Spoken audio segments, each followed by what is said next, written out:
For years, I've been fascinated with fusion guitar, the perfect blend of jazz and rock.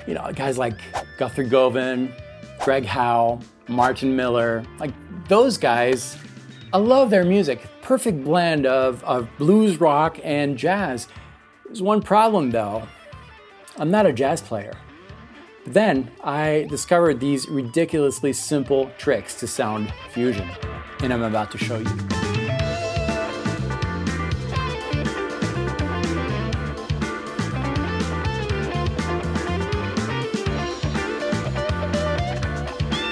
Hello, this is David. Welcome to this channel, which is all about helping you develop your musical personality on the instrument so that you can tell a better musical story. We're talking fusion today without all the headache of overanalyzing concepts with theory, which is a good thing, but we're not going to do that today because I want to equip you with the things that you have already acquired. And for most of us, that's the minor pentatonic scale. First things first, we need a backing track. This is in D Dorian. We can replace Dorian with minor pentatonic. A D minor pentatonic scale is going to work great over this. But before we play anything, the first tip that I'm going to give you is to think rhythmically. I really do think that rhythm is the most important thing you can develop, not only for fusion, but any type of genre. When you're playing lead guitar, I know it's counterintuitive.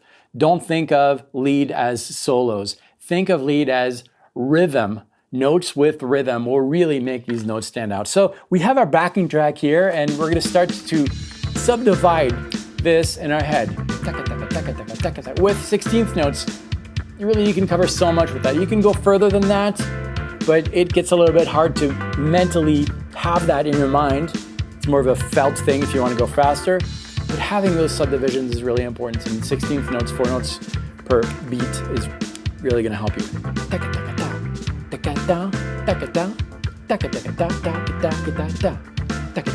Get used to that. And this is something you can do anywhere. Just listen to any music, get in the habit of doing this. You can work on it without the instrument. Then we're going to take our minor pentatonic scale and start applying those rhythm things to the guitar. We're going to use the first position of our D minor pentatonic scale, to which we can add the blue notes if we want, to add a little outside flavor.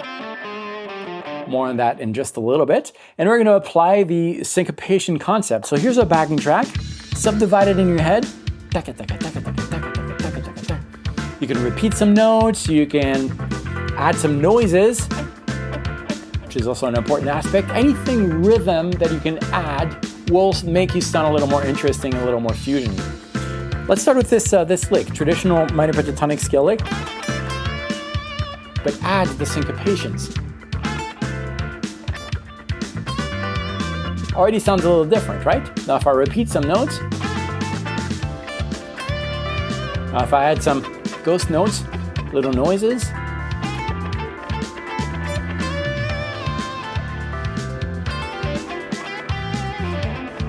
let's try the blue note.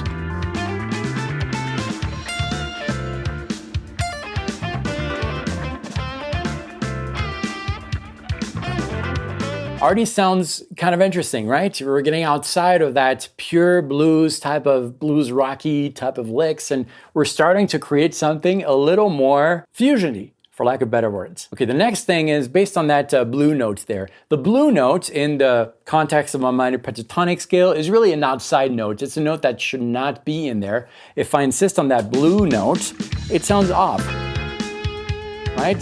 Completely off. Well, that blue note in combination with the other correct note, the stable notes, creates an interesting movement. What if we had more than one blue note? What? Yeah, any note that is outside, we're going to consider to be a blue note. So if we have this as our skeleton, these 5 notes, 1, 2, 3, 4, 5, 1, 2, 3, 4, 5, 1, 2, these 5 notes are going to be the bones. I consider those the bones. They're strong, they're stable. If I land on any of those, it's going to work.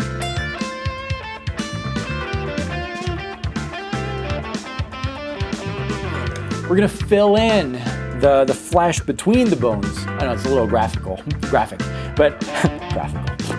This right here, we have 2 notes per string. 1, 2, 1, 2, 1, 2, 1, 2, 1, 2, 1, 2. What if we filled in the empty notes. One, da, da, da. One, da, da, da, da, da. Adding some chromatic things to that.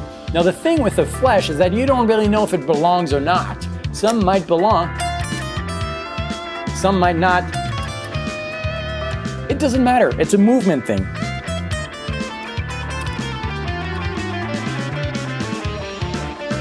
It's playing chromatic within the context of your minor pentatonic scale, which is cool because now you can combine the with the pentatonic scale and land on some random blue notes that are in between, but you know that because they're in between, they're surrounded by good notes. Let's try that.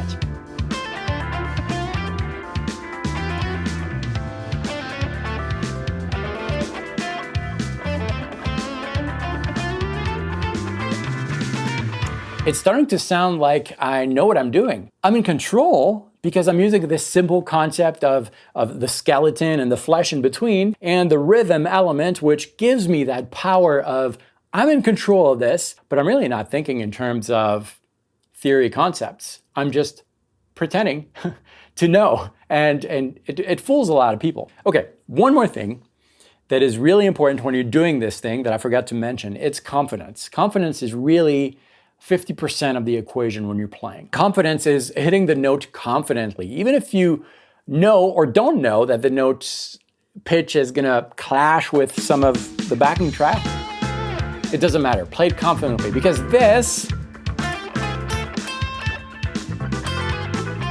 sounds much better than this, right? Confidence.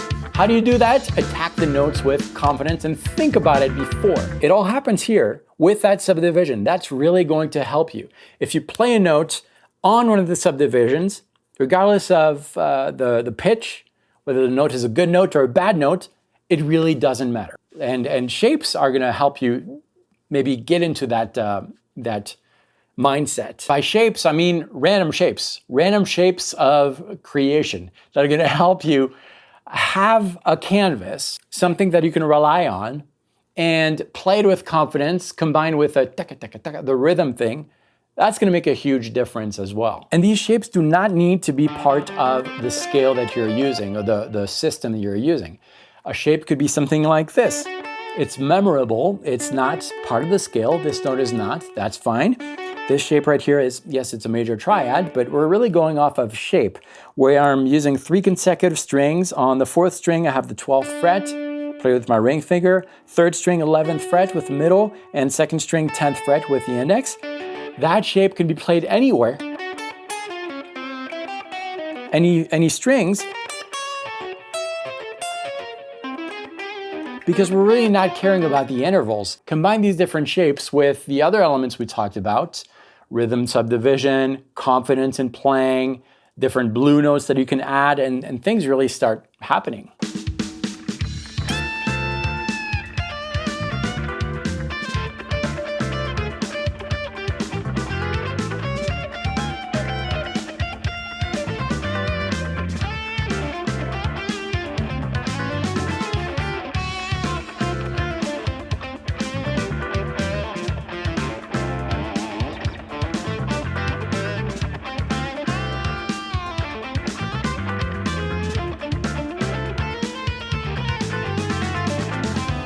There's one more thing that is very important.